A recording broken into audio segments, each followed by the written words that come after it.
Alianza After Hours. Hola, muy buen día para todos. Bienvenidos a esta última edición de nuestro podcast Alianza After Hours. Nos acompaña en esta oportunidad Felipe Campos. ¿Qué hubo, Pipe? Yo, David, hola a todos, un saludo aquí en nuestra última emisión del año. Muy contentos de haber terminado todas estas podcasts con ustedes acompañándonos y ojalá una de las misiones del próximo año sea que sigan con nosotros y que le digan a sus vecinos y a sus amigos que nos acompañen. Total, total. Y también nos acompaña Alejandro Sánchez, nuestro analista de acciones. Alejo, ¿qué hubo? ¿Cómo vamos, David? ¿Cómo vamos, Felipe? Bien, aquí esperando pues un poco el espacio para hablar sobre uno de los eventos más esperados del año en Bolsa Local. Listo, pues bueno, mi nombre es David Cubi, yo soy el director de investigaciones económicas y bueno, muy bienvenidos a este espacio. Yo les propongo que arranquemos, Pipe, una semana súper movida. Terminamos muy perplejos con lo que terminó sucediendo con el Banco de la República, gritando independencia al final, un movimiento bien raro, pero realmente eso no fue lo único. Realmente a lo largo de la semana tuvimos a nuestros amigos de la Fed tomando decisiones de tasas y los mercados reaccionando mucho, y también Alejo, que es la historia que nos va a contar un poco del tema accionario. ¿Cómo lo vio, Pipe, en general? Súper movido, o sea, si nosotros hubiéramos tenido la energía para continuar con los podcasts lo que resta del año, ya se nos drenó completamente esta semana, muchas noticias y la verdad, al final el mensaje es que la inflación para los mercados, yo no creo que sea realmente ese el problema, pero bueno, es lo que dicen los mercados, es que la inflación está viva, la inflación es como que todavía tiene dientes, y si se mezcla con temas fiscales como en Brasil, bueno, todo esto resultó muy interesante, y el mensaje de los inversionistas es, oiga, no queremos bobadas, no queremos que ustedes nos vengan a bajar tasas, y ustedes prometan que saben para dónde va la inflación, carísimo, ustedes no lo saben como tampoco lo sabemos nosotros y dejaron los mercados con mucha volatilidad. Hubo buenísimas noticias por parte del Banco de la República. Me pareció buenísimo ese mensaje, pero bueno, ahorita hablaremos de todo eso. Si quiere, hágale usted arranque con los temas Sí, locales y yo lo déjeme, voy yo interrumpiendo. arranco con este tema local, Pipe, y después le paso la pelota a Alejo, y al final, se echa usted el cuento global, vamos a ir de lo local a lo global, porque la verdad es que la noticia fue bien interesante, o sea, con un mercado que estaba esperando que el Banco de la República se jugara 50 puntos básicos. Usted miraba las encuestas y el 100% de los analistas, incluyéndonos a nosotros en Alianza, decíamos van a ser 50 básicos, y las tasas van a terminar al 9,25. Pues no, al final el Banrep dice no, señores, más bien van a ser 25 puntos básicos y las tasas terminan un poquito más altas, ahora al 9,50%. Más allá de ese cambio, que pues usted diría, no, son solamente 25 puntos básicos, no, realmente es la señal que se manda de aquí en adelante. Y por eso le decía, oiga, Van Rep gritando o señalando independencia o libertad, porque habíamos escuchado recientemente al gobierno, al ministro de Hacienda, diciendo, no, el siguiente año, en el 2025, van a llegar unos nuevos miembros al directorio y allí pues tendremos mucho más espacio para recortar las tasas más rápido. Y le había dicho otra vez de 75, que acuérdese, habían sido las votaciones que habíamos visto en algún momento, las últimas reuniones, no eran las que habían ganado, pero sí había algunos miembros, probablemente el ministro Bonilla antes, ahora el ministro Guevara, diciendo 75 básicos. Pues ahora el Banrep en esta última decisión del año dice, señores, ni 75 ni 50, nos vamos con 25, y es probable, Pipe, como yo le decía, que de aquí en adelante incluso volvamos a poner sobre la mesa 25. Y hasta que no se cambie la Junta, hasta que el presidente Petro no nombre a los nuevos dos codirectores por allá a febrero, o la reunión más bien de marzo, pues no volvamos a ver una magnitud tan elevada. Entonces las cosas cambiaron muy rápidamente en esta última reunión. Esas expectativas de que las tasas en Colombia iban a caer muy, muy velozmente en la primera parte del año, incluso con reuniones de a 75 puntos básicos. Nosotros en Alianza acá estamos aquí haciendo la corrección, y más bien podríamos incluso pensar en unos movimientos mucho más cautos, de 25 básicos en reunión, que nos termine dejando el siguiente año con una tasa considerablemente más elevada que la que nos imaginábamos antes. Riesgos, o qué fue lo que mencionaron. Entonces yo le diría aquí que hay dos o tres grandes sets de riesgos importantes. Número uno, el Banrep diciendo sí, o sea, la inflación ha venido cayendo, pero ojo que no va a llegar muy, muy rápidamente al nivel que yo quiero, que es que se meta a ese rango entre el 2 y el 4%, ojalá en el 3%. Entonces sí va bien la inflación, pero ojo que no está en el punto óptimo que a mí me gusta. Tema número uno. Tema número dos, el tema fiscal. Antes eso no se mencionaba tanto, Pipo. Cuando uno hablaba de política monetaria en los comunicados uno veía, y esto le estoy hablando varios trimestres o incluso años, sí medio se tocaba, ahora son muy vocales y dicen el tema fiscal en Colombia preocupa y si el gobierno no hace la tarea, la hacemos nosotros con una política monetaria un poco más dura y el que mismo gerente Villar lo pone sobre la mesa. Y número tres, algo que nosotros discutíamos, Pipe, que se volvió ahora normal en Colombia, pero que no lo era antes, al igual que el tema fiscal, y es que nos comparan con la región. Entonces el Banrep dice, oiga, es que yo me estoy dando cuenta que está sucediendo en Brasil, me estoy dando cuenta que está sucediendo en México. En Brasil fue el gerente Villar muy vocal diciendo, en Brasil tienen la moneda destrozada, y incluso pues recortes de tasas de interés que se venían dando en ese país se revirtieron. No nos gustaría pues llegar a un escenario así, esto ya es como una opinión mía, pero claramente pues un Banrep que recortara muy rápido y si la moneda empieza a ser atacada, pues claramente no es el escenario que quiere el Banco Central. Entonces ponen como esos tres temas sobre la mesa y al final dicen sí, seguimos recortando, sí hay espacio para recortar, pero una velocidad un poco más cauta. Y como le digo, no solamente se ajusta ya al cierre de año, sino que de ahí en adelante usted dice, bueno, ya esas mayorías que el gobierno se imaginaba iba a tener muy pronto, pues tal vez no. La codirectora Acosta, de repente uno allí que pensaba podría estar más allá del gobierno, tal vez no. Y los nuevos codirectores que lleguen pueden estar con el ministro, pero al final no serán mayoría para pensar en recortes de 75, como incluso pues era lo que nos imaginábamos antes. ¿Usted cómo vio eso? ¿Lo dejó perplejo la reunión? Sí, la verdad, pues fue un mensaje tremendo, inmenso, lo decía yo en las redes ahorita, eh, pues porque hay varias cosas que se fueron armando, ¿no? Claro que todos, o sea, hay una cosa que todos sabemos y es claro, si un gobierno elige a unas personas, de repente esas personas pueden compartir algunas formas de ver la economía similares. Está bien, uno no se imagina mil formas de ver la economía, pero está bien.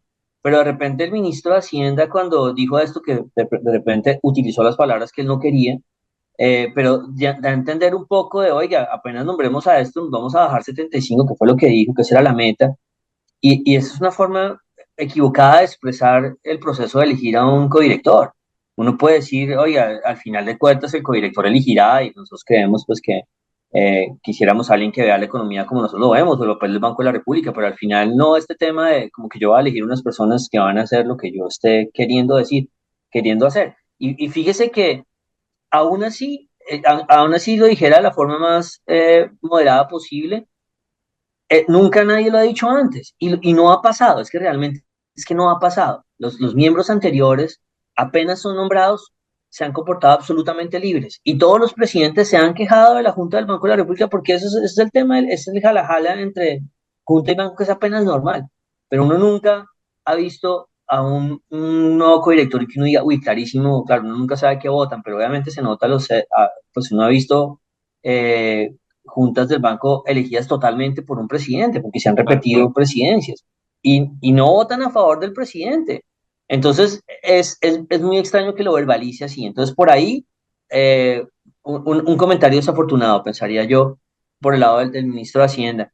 Ahora, que el banco le quiera responder al ministro ya es inventarme una película en la cabeza, ¿no? Es que no, estamos gritándoles aquí hay independencia, bueno, estamos inventando una película, pero sí la reacción del Banco de la República denota muchísimas cosas. Una de ellas, bueno, todas ustedes las mencionó, yo las resumo y es, eh, hombre, estoy muy al tanto de lo que está pasando, tengo el pulso en lo que está pasando, las preocupaciones globales en este nuevo mundo y a mí me impresiona eso porque yo le comentaba antes que hace 2 años, alguna vez le preguntamos al gerente técnico si usted estaba preocupado por la subida de la inflación regional y ellos decían, no, nosotros no miramos tanto eso, ahorita están de lleno sabiendo que eso importa.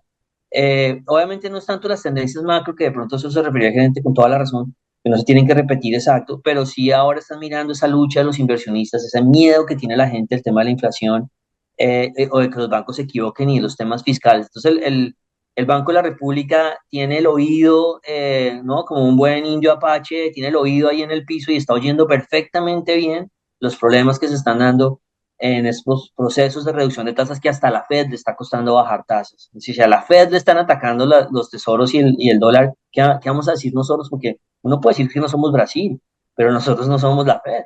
Entonces me parece súper interesante. Y lo que usted dice ahí termino finalmente, cuando uno ve la estructura de los votos, que 5 votaron por 25 básicos, uno por 50 y otro por 75, ahí recuerden, les recuerdo a ustedes cómo estaban los votos. Los votos estaban 4-3, 4 por 50 y 3 por 75.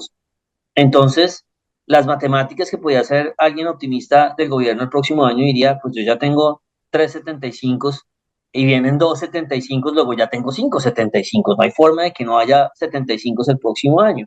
Pero con esta estructura de la votación ahora, ya no hay ningún 75 excepto el del ministro de Hacienda, que uno intuye con obviamente toda la lógica que fue el ministro. Entonces ya no hay 75. Entonces, esto es como un juego de cartas, vaya y pesque. Entonces, el gobierno va a ir a pescar y va a conseguir 2,75 más, que yo esperaría que no sea así, que el que llegue sea un tipo que diga, o una mujer que diga, sí 75 sí me parece, y si no me parece, no me parece. Pero ese es el mensaje que tiene que pulir más el gobierno, pero entonces ya no le alcanza. El ministro tiene un 75, se busca 2,75, le llega a 3,75. Las otras dos personas que estaban diciendo 75 no son tan aseguradas. Eh, y no importa si al final dice 75, o sea, es que esta pelea no estamos luchando contra los 75. Nosotros en el mercado financiero nos encantaría que fueran 75, ¿cómo no? Pero nosotros sabemos que eso puede terminar mordiendo. Si usted se equivoca y baja a 75 en un entorno que no da, que el dólar está fuerte, que hay riesgos países altos, eh, sabemos que eso nos cuesta mucho más. También desde el punto de vista del negocito, desde la tienda no sufre si el banco pierde eh, credibilidad. Entonces ahí lo dejo porque estoy emocionado, tengo la adrenalina así como, wow, me encantó el mensaje. Pero usted amarillo.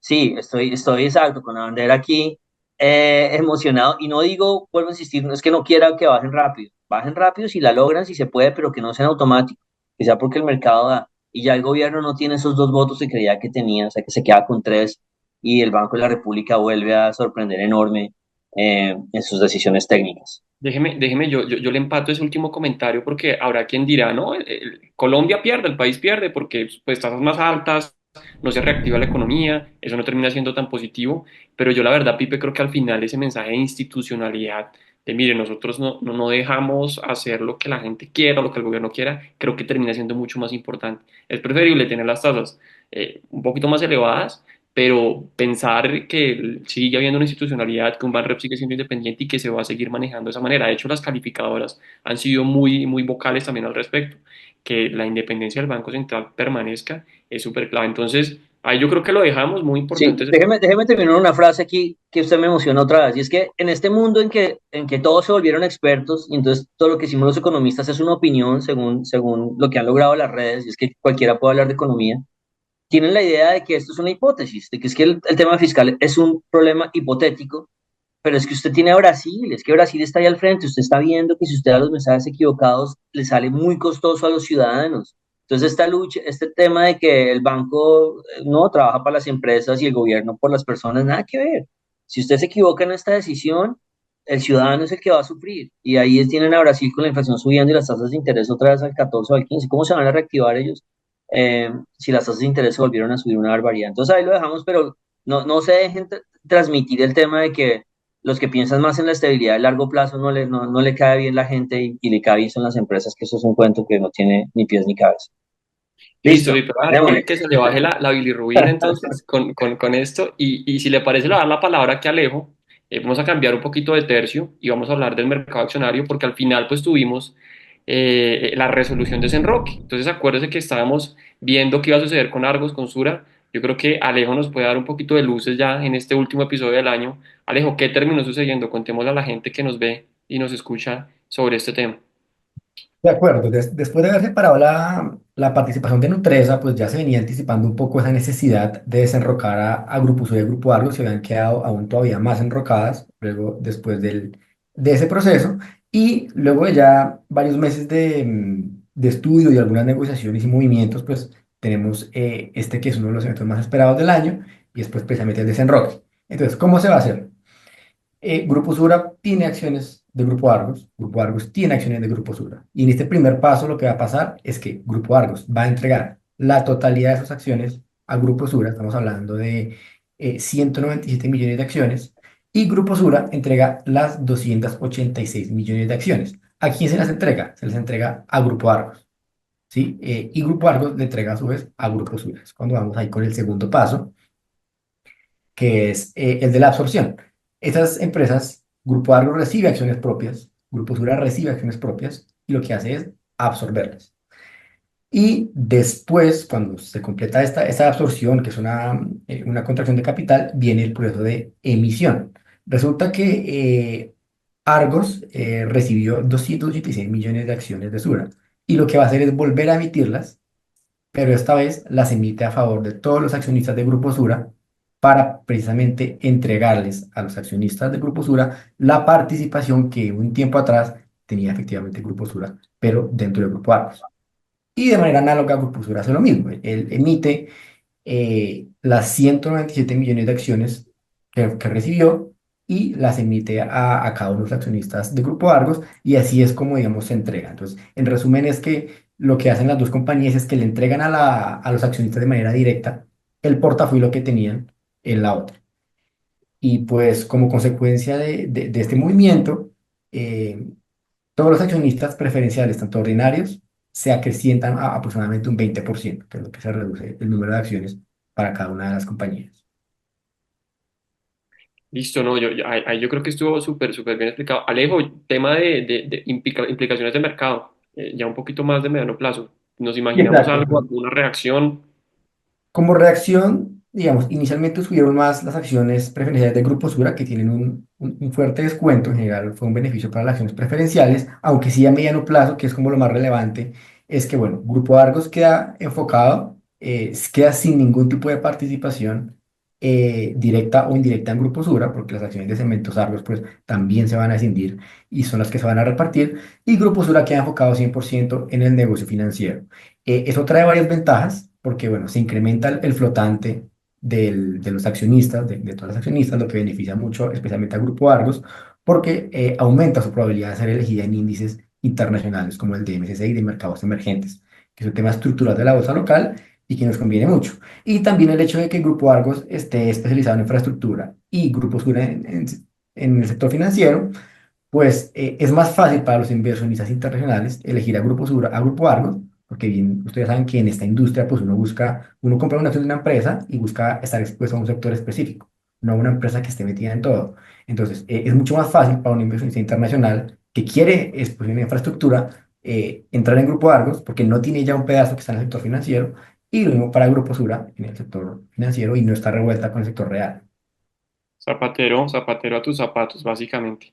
Listo, Exacto. Alejo. Muy bien, yo creo que ahí queda claro ese tema de acciones y ya yo creo que con ambos, entre lo que hablamos de Banred y ese tema accionario, pues ya lo tocamos el tema local. Le va a dar la palabra a Pipe para movernos hacia lo global, porque sin dudas, pues también tuvimos noticias muy importantes, tuvimos datos de precios, tuvimos a nuestros amigos de la Fed hablando, y allí lo veo usted por ahí en un meme en donde usted está cambiando de posición. ¿Qué fue lo que pasó en la semana que al final usted está diciendo, venga, si las cosas cambian, yo por qué no va a cambiar mi opinión? Y le salió bigote, estoy viendo. Sí, sí, bueno, ahí yo me doy cuenta que voy a tener una buena vejez con esa foto. Bueno, en realidad no estamos haciendo ningún cambio, pero sí me parece muy interesante lo que supimos esta semana, cómo han reaccionado los mercados. Toda esta lucha del tema de la inflación, uno podría decir que es el foco, y ya lo dije antes, y el problema es la inflación y el mercado no tiene la duda. Yo no creo que el problema sea la inflación realmente, por lo menos no esté el próximo año. Yo creo que sí la inflación estructuralmente está cambiando de tendencia, hay unas cosas que por eso tienen tan nerviosa a las personas, pero no creo que sea una cosa inminente la subida de la inflación.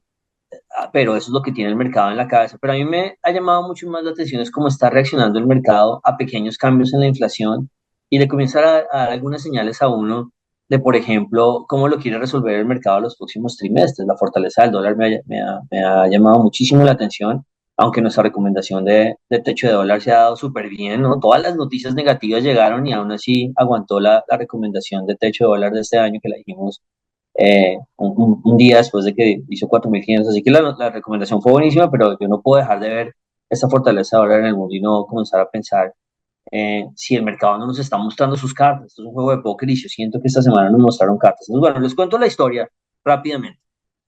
La Fed tuvo su reunión y la Fed la tenía muy difícil, como la tenía el Banco de la República, porque la Fed ya había convencido al mercado que iba a bajar 25 puntos básicos para terminar bajando 100 desde septiembre, del 5,50 al 4,50, y necesitaba estos 25 porque había sido un mensaje y era complicado no hacerlo porque pues la Fed quiere el tema de ser transparente, de cómo telegrafiar sus movidas. Pero entonces el problema es que la inflación se ha estado subiendo en los últimos 2 meses y los mercados podrían decir, oiga, usted no es serio, usted está bajando tasas cuando la inflación está subiendo, igual que le hubiera podido pasar al Banco de la República. Así que la solución que encontró Powell es, ¿sabe qué? Les voy a bajar 25 y la Fed, pero vamos a dar una señal de largo plazo de que ahora ya no van a haber muchas bajadas el próximo año. Antes decían 4 y ahora van a decir solo 2, o sea, va a bajar del 4,5 al 4. O sea que así prefirieron compensar. Sí bajamos, pero prestos que la inflación está amarrada porque no vamos a bajar mucho de aquí en adelante. Claro, en esa mezcla de mensajes, el mercado se asustó porque dijo, bueno, ahora se iba a asustar igual. Si no hubieran bajado, se hubiera asustado porque hubieran dicho, este banco está preocupado por la inflación, pero al haber bajado y subido las expectativas, igual dijeron, este banco está preocupadísimo y el mercado entró en un pánico enorme el jueves. Eh, que después sale el dato de inflación acuérdense que hay varios datos de inflación al mes que lee Estados Unidos, particularmente el IPC, que es parecido al nuestro, pues igual al IPC nuestro, y uno que se llama el PCE. Y salió el PCE el viernes y salió un poquito mejor que el mercado esperaba, entonces el mercado se devolvió y recuperó gran parte de las pérdidas del jueves, pero igual sigue siendo la preocupación la inflación, estos datos no lo cambian. Entonces, ¿qué vimos? ¿Qué hemos visto recientemente en medio de esta crisis gringa de, oiga, ¿hay inflación o no hay inflación? Entonces, ¿qué dice Alianza? Alianza se para y dice, no hay inflación, todavía no hay inflación. Los indicadores que han funcionado los últimos 100 años, los últimos 10 años y los últimos 2 años, que mostramos ya la próxima, muestran que no hay inflación todavía, que simplemente hay fluctuación de los precios, de repente ya no están tan bajista como se pensaba antes, pero ya no hay inflación. Aquí, bueno, aquí hay antecitos de decirles esta es la tasa Fed, la línea azul es la tasa Fed, es algo parecido a la tasa Fed, eh, y la línea roja son los bonos de Estados Unidos. Y entonces en la reacción reciente, los bonos de Estados Unidos se volvieron, los de corto plazo, los de 2 años, se volvieron a unir a la tasa de los tesoros. Y esto como para decirles, acá hay un diálogo en que el mercado, que es la línea roja que representa a los bonos, le dice a la Fed, oiga, yo estoy muy asustado. Usted me está diciendo que va a bajar tasas 2 veces es lo que resta del próximo año, pero yo prefiero, de repente usted no va a poder bajar. Entonces ahí se encuentran los dos y están dialogando. Esto es muy interesante porque si ustedes me preguntan, la Fed no es la que dirige esta historia, la dirige el mercado, la línea roja. Obviamente la Fed ayuda a generar expectativas. Pero aquí hay una discusión muy interesante si de verdad esto es un respiro normal y después van a volver a seguir bajando la Fed sin problema o no, o de repente va a haber un cambio en las tendencias de la Fed. Yo creo que en esa gráfica tal vez yo rescataría que es una discusión normal, que no es algo tan material como lo estamos viendo. Pero en los siguientes datos que les quería mostrar, que me parece más interesante, es, vea, la dinámica del último año, año y medio ha sido que usted ha tenido el gran, digamos, el violín líder de la orquesta es la inflación, que es la línea roja que ustedes ven ahí. Entonces, cuando la inflación sube y baja una barbaridad en la crisis del 21-22 y después desde todo el 23, parte del 23 y todo el 24, la inflación ha estado moviéndose muy poquito. La inflación se mueve un poquito para arriba, que es el IPC gringo total, y entonces venden tesoros y compran dólar, que es la línea verde, y después la inflación se baja un poquito para abajo, y lo mismo todo el mercado sale corriendo y diciendo la Fed va a bajar 10.000 veces la tasa y todo está bien. Y cada fluctuación tenemos todo un cambio de versión enorme. Nosotros, en la última fluctuación, que fue a mitad de año, que se estaban subiendo, estaban vendiendo bonos y estaban diciendo la Fed no va a bajar tasas este año, olvídense, o si acaso una, y Alianza dijo no, son tres por lo menos este año, porque nosotros no vemos ningún problema inflacionario, igual que lo estamos diciendo ahora. ¿Por qué lo dice Alianza? Porque la línea negra, que es el petróleo, nosotros no vemos presiones inflacionarias ahorita por ningún lado, aunque el mercado sí las vea. Entonces, en ese momento, a mediados de año, nos paramos y dijimos, no, esto es para abajo dólar y es pues en el mundo y es para, obviamente en Colombia hicimos una recomendación diferente, pero en el mundo es para abajo y este solo es para abajo y aquí no hay problemas inflacionarios. Ahora fíjense lo que ha pasado recientemente, la inflación rebota un poquitico y están otra vez botando tesoros de una forma, digamos, magnificada, vendiendo. La línea azul cuando sube es que venden bonos, porque la tasa sube y el dólar está disparado en el mundo. Pero nosotros todavía no vemos problemas inflacionarios. Entonces aquí hay unas señales que hay que pararle bolas y hay otras que no creo que sean permanentes. Aquí como el mensaje final de este gráfico es, primero, la inflación es lo que más ha importado el último año y medio, y el mercado se ha movido en línea con la inflación. Recientemente, con la expectativa de la llegada de Trump, de repente ha comenzado a separar esa correlación, donde la gente dice, no, de pronto si hay más inflación apenas este señor llega y traiga tarifas, eso lo resolveremos arrancando, arrancando enero, pero ni siquiera si Trump trajera tarifas en 6 meses o en 4 meses o en un año, porque no va a ser así de rápido, la inflación se va a subir, nosotros vemos la inflación abajo. Entonces aquí lo que digamos, el mensaje principal de la crisis como la ve Alianza, es, vea, esta crisis, esta mini crisis que se está viendo de inflación todavía tiene dientes. O sea, yo creo que va a durar por ahí, puede durar hasta un mes o 2 meses más porque la inflación va a seguir rebotando. Pero fíjense lo que está rebotando la inflación. Es que es nada. La inflación en Estados Unidos bajó al 2,3 y se subió al 2,7 y el mercado ya está diciendo absolutamente escandaloso, no, la inflación es un gravísimo problema, ya no se va a poder manejar. Y si ustedes me preguntan esa línea roja, yo no sé cuál es el problema. Sigue para abajo. Ahora, yo sí creo que en algún momento se va a dar un choque bravo en inflación, pero cuando se dé es porque el petróleo se mete en una levantada de $30 y $40 cuando lo haga. Si no lo hace, pues no hay inflación para mí. Entonces aquí el mensaje resumido pues es, Alianza dice un mes o 2 meses más de este ruido, después la inflación vuelve a bajar hacia el 2% y se va a calmar esta historia. Pero si ustedes me dicen de esa gráfica que está mal, me preocupa un resto el dólar, me preocupa un resto la fortaleza del dólar, porque es facilito que lo están subiendo, ese DXY.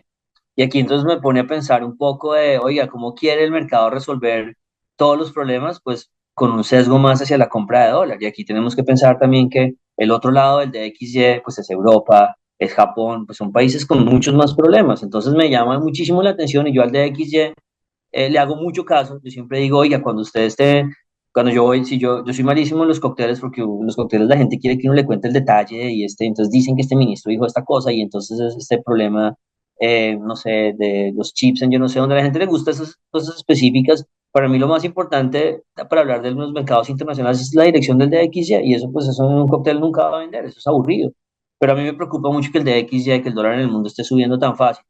Y una estrategia de análisis que usó Alianza desde los 2.000 pesos del dólar, cuando Alianza dijo, vea, el dólar puede llegar a 3.000, después a 4.000, después a 5.000, eh, es mirar la década de los 90. En el gráfico de la izquierda ustedes ven el dólar, las grandes fluctuaciones de dólar en el mundo, y los 90 han sido lo más parecido a lo que hemos vivido ahora. No solamente es el último ciclo de dólar fuerte que se vivió en el mundo, 90 fue toda la década alcista, como el de ahora que son los 2000 y 2010 y 2020, ¿no? Que este ciclo se ha alargado un montón.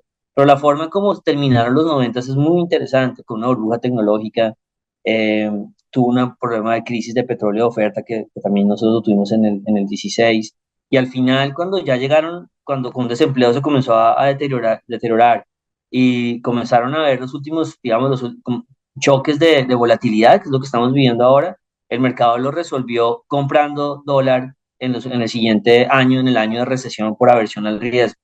Entonces a mí me preocupa que si los 90 se han reflejado también en este ciclo, que tengamos el mismo final, porque yo sigo estando en el campo de ello. Yo creo que hay una desaceleración o una posible recesión. Así que al final el dólar tiene dos grandes motores para terminar de contarles la historia. O Estados Unidos está bien, y si Estados Unidos está bien y además llega Trump, pues el dólar es para arriba y el dólar en el mundo, el DX ya se va a meter un viaje hasta el 116 o hasta el 120, que son, el 116 llegó hace un par de años, cuando la inflación estuvo al 8, eh, o se va al 120 como terminamos la década de los 90, porque si usted está en el campo de, oiga, yo no le creo nada a lo que acaba de decir este tipo de amarillo, que básicamente el problema de la inflación sí es serio y eso va para arriba, listo. Si usted está en ese campo, entonces dólar para arriba. Si usted está en mi campo, si usted es de mis amigos que dicen, no, sabe que lo que se viene es una recesión y a la Fed le va a tocar bajar tasas, y yo sigo ahí en la minoría, digamos, de, no sé, un 10% de gente que dice, yo aquí veo todas las señales de que hay una desaceleración económica, habrá, si usted está en ese campo, el dólar también es para arriba, porque es aversión al riesgo. Entonces, esta sensibilidad tan fácil de subir el dólar me pone a pensar mucho en cómo Colombia va a construir un dólar alrededor de los 4.500 si en el próximo semestre tenemos o problemas inflacionarios por Trump o por lo que sea, que yo no los creo, vuelvo a insistir, o si tenemos el camino de la desaceleración económica. La única forma que el dólar no sea explosivo es que Estados Unidos se siga desacelerando a poquitos y que no haya presiones inflacionarias, que es bastante difícil. Entonces, creo que ese es el mensaje final. En el gráfico de la derecha están las simulaciones de qué pasaría en el DXY si esto termina como terminó en los 90, y pues nos metemos un viaje de 10% y si nos quedamos todo el 2025 con ese 10% arriba con mucha volatilidad, que podría ser el final de esta historia, y pues 10% de devaluación en el dólar en Estados Unidos, pues de una vez se traduce Colombia en 300 pesos, en 400 pesos, sin ningún ruido local, ¿no? Sin ninguna bulla local. Entonces, ahí me pone a pensar, no hemos tomado ninguna decisión Recuerden que nosotros hemos estado defendiendo el techo del dólar en Colombia, y no hemos tomado ninguna decisión de si el choque actual o un choque más adelante pueda llevarnos a los 4.800 5.000. Yo creo que es factible un nuevo choque, si se da por alguna de estas razones puede ser. Entonces, para que uno quede vigilando que la gente está comprando dólar si sí y está comprando dólar si no. Ese es como el mensaje aquí. Termino con esa historia y tenemos un gráfico de proyecciones de inflación para el tema de por qué Alianza dice es más bajista que alcista, y esta es una proyección de inflación en Estados Unidos. Nos falta, está en 2.7, nos falta el dato de diciembre, que se conocerá a principios de enero, que Alianza dice, a punta de efectos base vamos al 2.8, y de ahí en adelante Alianza dice, no, la inflación tiene más cara de bajar que de subir. Esa primera parte puede ser idílica para los mercados, si la inflación vuelve a bajar al 2, o se acerca al 2% en Estados Unidos, y sin ningún choque de desempleo, puede ser idílica.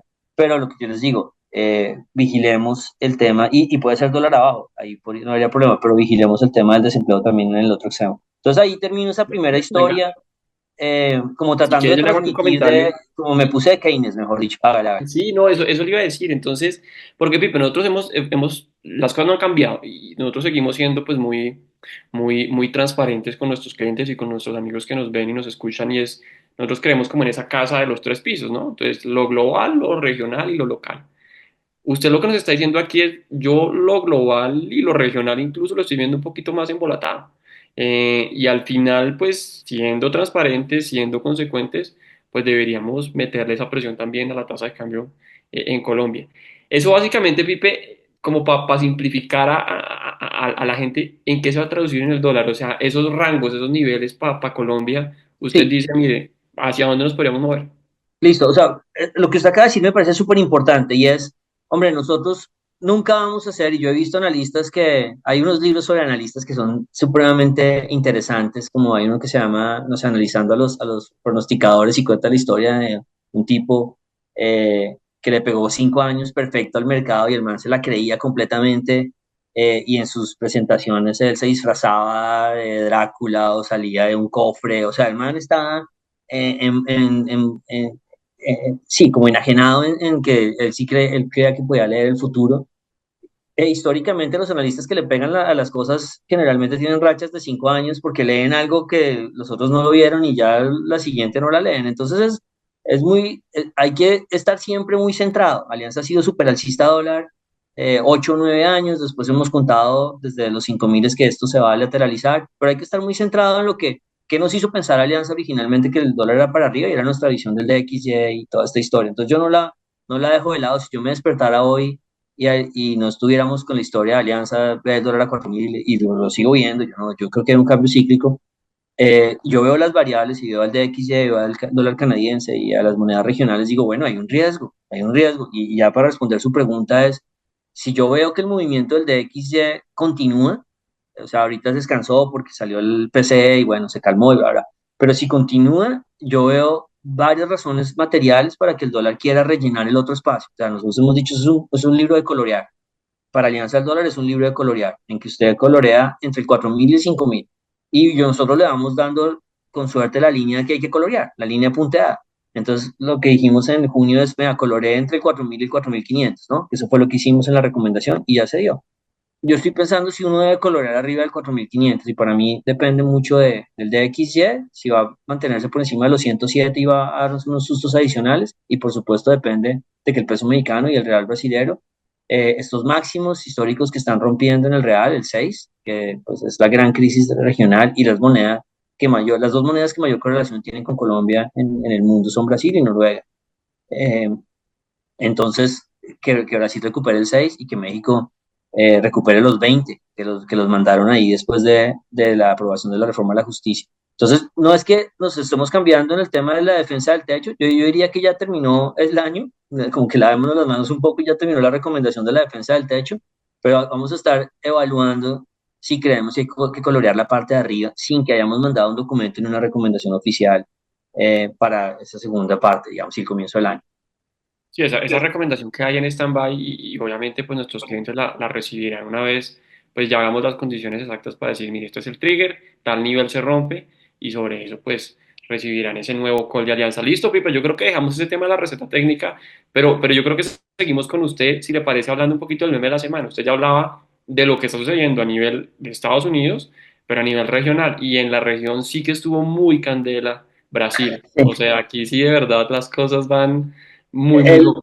el tema brasilero es impresionante porque hay mil variables y que uno dice, estos tipos han hecho las cosas muy bien, ya lo hemos mencionado antes, ¿no? Crecimientos del 3 en 2 años, superávit en cuenta corriente, o sea, a esos tipos no les cuesta trabajo traer dólares a la economía, han subido la producción de barriles de petróleo de 2 millones a 3 millones y medio en una década, están produciendo toda la soya que usted quiere y todos los alimentos, realmente han tomado decisiones muy buenas. Así que y uno tiene el recuerdo de un Lula que le gustaban los superávits fiscales, un Lula que ahorraba. Entonces la cosa pintaba muy bien y claro, este año no, este año llegamos a encontrarnos que Lula no hace eso, que Lula quiere gastar, que está en otra, por ahí creo que ya citamos esta presentación que para mí fue bien importante y creo que a usted también le gustó mucho la presentación del presidente actual de Brasil, que el man decía pues que Lula parecía en otra etapa de su vida, ¿no? Ya no sé, con novia, eso lo dijo él, yo no sé, no tengo ni idea. Me encantaría ver cuál es la novia, pero que era una novia joven y bueno, lo que sea. Y en otra etapa de la vida y está súper gastador. Él dice, quiero gastar. Y es un mensaje terrible para los mercados. Aparte, como les digo, un país que está haciendo las cosas muy bien, como que no sé por qué esta bomba se la manda. Y bueno, en ese gráfico se ve la bolsa brasilera en dólares, ya con el mismo impacto, en los mismos niveles de los mínimos de la pandemia a una velocidad también similar. Y bueno, el gran nerviosismo, ya en este punto uno lo que está esperando el mercado es que Lula ceda y diga, esto no es problema de la banca central o esto lo vamos a abordar también desde un punto de vista de una preocupación fiscal, porque lo último que dijo la semana pasada es que esto es problema de los bancos, de los bancos no, del Banco Central, entonces sigue en su tema y el Banco Central pues está tratando de apagar el incendio fiscal. Y pues ustedes ya conocen esto, ahora subiendo tasas. Hay otro gráfico aquí, entonces bueno, ahí ese es el meme, ¿no? El meme es como, lo hiciste solito tú, Lula, lo hiciste solito, nos mandaste a mínimos en acciones. eh, y aquí es donde decíamos un poco, el camino al infierno está pavimentado de buenas intenciones. Si usted dice, no, es que yo quiero gastar porque a mí me importa mucho la gente y hombre, puede terminar siendo supremamente costoso si usted no da las señales adecuadas. Yo diría también, de repente, ahora que estamos en todas estas discusiones, que las voy a poner en el papel del ministro de Hacienda, nosotros no somos Estados Unidos tampoco. Lastimosamente, nosotros somos el niño que va a jugar al parque y le prestan el balón. Nosotros no tenemos pelota propia. Entonces, es un tema y nosotros no podemos, si nadie lo está haciendo, nadie imprime dinero ni nada de esas cosas, pero nosotros no podemos hacer lo que nosotros queramos porque nosotros somos unos países que les cuesta trabajo traer dinero, traer dólares, pedir prestado, tenemos huecos, bueno. Entonces ahí está. Y un gráfico adicional que es el siguiente, y ahí termino la historia, y eh, y yo creo que ya está claro con el mensaje del Banco de la República, está claro para todos y es el tema de las tasas no es solamente la inflación, que esa ha sido tal vez, incluso yo en algún momento pensé, oye, el banco, ¿por qué no baja tasas más rápido? Y ustedes se dan cuenta la inflación brasileña y la colombiana, que ya se están dando un besito, ya se están alineando al 5 bueno, al 5 se van a encontrar seguramente muy pronto, porque la inflación brasileña va a seguir subiendo por el choque en el dólar y la nuestra va a seguir cayendo si no hay choque en dólar. Y fíjense lo que está pasando con las tasas de interés. Vea la brasilera al 15%, que es la línea azulita allá arriba, y la tasa de interés es la misma colombiana, donde hay mucho eco. El tema no es inflación, el tema no es que el Banco de la República baje tasas. Si el Banco de la República baje tasas y las baja sin el entorno apropiado, pues nos van a disparar a nuestra moneda, le disparan a la inflación y al banco le toca terminar subiendo. Entonces yo creo que el mensaje está clarísimo. Cuando alguien dice, no, es que yo creo que es un sesgo, no, no, no, no es. Está Brasil ahí y la crisis brasileña nos muestra en el gráfico derecho, ustedes ven, las buenas intenciones del Banco Central de bajar tasas, pues se acabaron. Y ahora está subiendo tasas en contravía yo creo que del 100% del mundo. Entonces el camino al cielo económico no es con buenas intenciones y las buenas intenciones no tienen un balance fiscal adecuado. Entonces ahí le metimos el meme por la llegada de mínimos de Brasil, pero ahorita esto hace mucho ver con Colombia. Ahora, terminemos con esto que ya lo dijimos antes, David. Colombia no es Brasil. Y el ministro de Hacienda nuestro no es el ministro de Hacienda Adapta. brasilero, no es. Aquí está jugando con las reglas, aquí quieren cumplir la regla fiscal, aquí hablan eh, de seguir las prioridades del Banco de la República. Yo no tengo ningún problema si el ministro quiere intentar bajar 75 básicos, si lo logra bien, si él sigue dando los mensajes fiscales adecuados, seguramente va a poder bajar 75 básicos. Entonces Colombia está tratando de jugar con las reglas, pero la gente y algunos inversionistas dicen, no, estos dos países se me están pareciendo. Entonces, por eso la gran importancia de que el Banco de la República se pare y diga, no, señor, nosotros no somos Brasil y ahora necesitamos que el gobierno se pare. Si el gobierno se para y da unos buenos números de presupuesto, entonces la gente, al final todo redunda, las buenas intenciones terminan redundándose en buenas acciones. Y es decir, el banco, si el gobierno se para con un buen nivel de presupuesto, con algo creíble, con mensajes importantes, que es súper difícil, entonces el Banco de la República termina bajando tasas más rápido.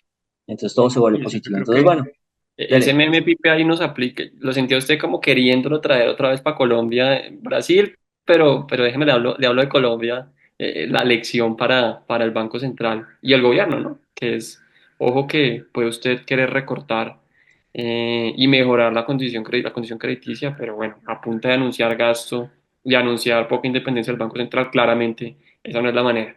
Pipe, yo creo que lo dejamos por ahí. Este tema de los memes, de la receta técnica, déjeme le muestro lo que se nos viene en las próximas, no siquiera de la semana, sino las próximas semanas, porque nosotros pues ya salimos, la gente va a descansar de nosotros unas semanitas. Entonces, pues por supuesto tendremos datos claves, precios, vamos a tener precios en la zona euro, vamos a tener precios en Colombia. Entonces vamos a estar por allá el jueves 9 de enero antes de que grabemos nuestro siguiente episodio con ya el dato marcado de inflación de todo el año, que probablemente nosotros esperamos se sitúe por los lados del 5,1, 5,2%. Tendremos también en los Estados Unidos datos de mercado laboral, eso por allá el viernes 10 de enero. Y de pronto ya un poquito más adelante y lo conversaremos en nuestro siguiente episodio, pues Trump, ¿no? Ya llega Trump metiendo algo de ruido, no solamente político, sino también económico y de mercado, lo que usted decía, de repente un choque allí al dólar en el mundo. Navidad y Año Nuevo, por supuesto, muy importante. Y un par de cosas ya para nuestro extra time de recomendaciones para estos días que descansan de nosotros.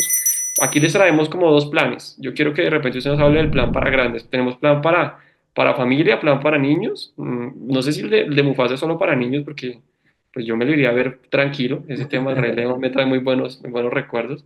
Y Sonic sí creo que es un poco más para niños. Y el otro, pues el Chacal, que entiendo que usted se lo estaba viendo y unos comentarios buenos, ¿no? Sí, a mí me llama la atención Disney. Yo no sé cuánta gente tiene la app de Disney, eh, que uno siente que es muy para niños, pero bueno, hay unas series tremendas que son para adultos, no necesariamente súper para adultos, también puede ser para la familia. Y bueno, yo me encontré con esta, que tiene unos super actores. Ahí el protagonista es un actor tremendamente famoso y es otra versión de esa historia del Chacal, ¿no? Un asesino famoso y cómo lo persiguen. Acaba la primera temporada en continuará, o sea, va a continuar. Viajan por toda Europa mientras lo están persiguiendo, ¿no? Una cosa bastante interesante, amena, me gustó, me pareció chévere y me la vi rapidito. Entonces les recomiendo esa. Y no está aquí, otra que yo quería hablar, pero nos la pusimos, la de para los que conozcan, para los que sean jóvenes como yo, que conocen a Mr. Beast, que yo solo lo conozco por mis hijos, que yo nunca lo he visto, que es este youtuber, en Amazon, él tiene un programa de concursos. Tiene Ujú. 1.000 personas y comienza a dar plata a la lata. Bueno, algo que uno diría, bueno, no me lo voy a ver, ¿no? No me van a perder el tiempo. Pero los juegos son muy divertidos. La forma, no son juegos de, no, venga, levánteme este edificio y ahora láncese por el balcón, nada de eso. Son juegos muy mentales que ponen a presionarse a la gente. Es muy interesante, está muy pensado y me divertí viéndolo. Apenas van 2 capítulos. Entonces también póngale ahí que se llama The Beast Games o no sé, algo así. Ok. Póngaselo ahí Bueno, también en juegos los mentales planes. que ponen a pensar al participante, como adivinar para Sí, dónde va el dólar. exacto. Entonces me sentía ahí bajo presión yo y yo hubiera salido en los primeros de una. Yo era como, yo cojo ese negocio y después había mejores negocios, yo hubiera agarrado el primero. Entonces, y hubiera traicionado a todo el mundo. Creo que hubiera sido el peor jugador para ese juego. Pero está muy bueno. Entonces la Bueno, recomiendo listo, eso. Pipe. Yo creo que lo dejamos ahí, tal vez solamente pues para poner fechas, porque no nos queremos ir sin decir cuándo volvemos. Otra vez estaremos el fin de semana del 11. Entonces el 11 de enero retornaremos, los vamos a dejar descansar un par, 3 fines de semana. Y allí volveremos, Pipe, recargados de energía, de temas, de calls de mercado.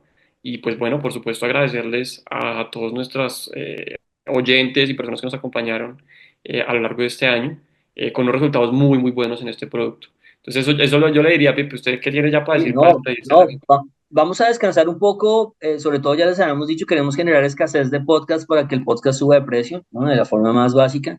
Entonces esperemos que les hagamos falta esta semana, seguro a nosotros nos va a hacer falta hablar con ustedes y contarles historias, esto también es súper chévere para nosotros y entendemos más las cosas cuando las explicamos. Una terapia. Es una terapia, entonces seguramente nos veremos, ojalá recargados y les deseamos el mejor 2025, que todos los sueños se les cumplan, que la pasen rico con familia y de la mano de nosotros pues le metemos la ficha, el hombro al país y a la economía en el 2025 con todas las ganas y bueno, con el humor que se tenga cuando no me pongo bravo, ¿no? Cuando no me pongo, pero en Cuando no se le general, sube la bilirrubina y se queda cuando amarillo. sí, sí, aparte necesito rejuvenecerme estas semanas y descansar un poquito del mal genio que me dan los mercados a veces. Pero bueno, Listo, feliz Pipe. año a todos, feliz Navidad, feliz año Alejo, David, a todo el equipo, ¿no? Aquí hay un montón de gente que trabaja con nosotros, no se imaginan, detrás de cámaras, ¿no? Está Felipe Cuadros, Laura Molina, David Mora, Jenny, nuestra analista que ustedes conocen, bueno, Alejo, Camilo, bueno, todos están aquí Guillermo. detrás del proyecto, Guille. Y Entonces, Richie.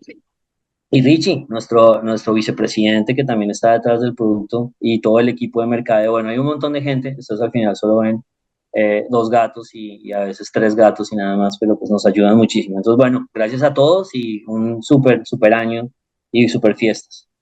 Listo, muchísimas gracias. Buen fin de semana. Hablamos, que está bien. Alianza After Hours.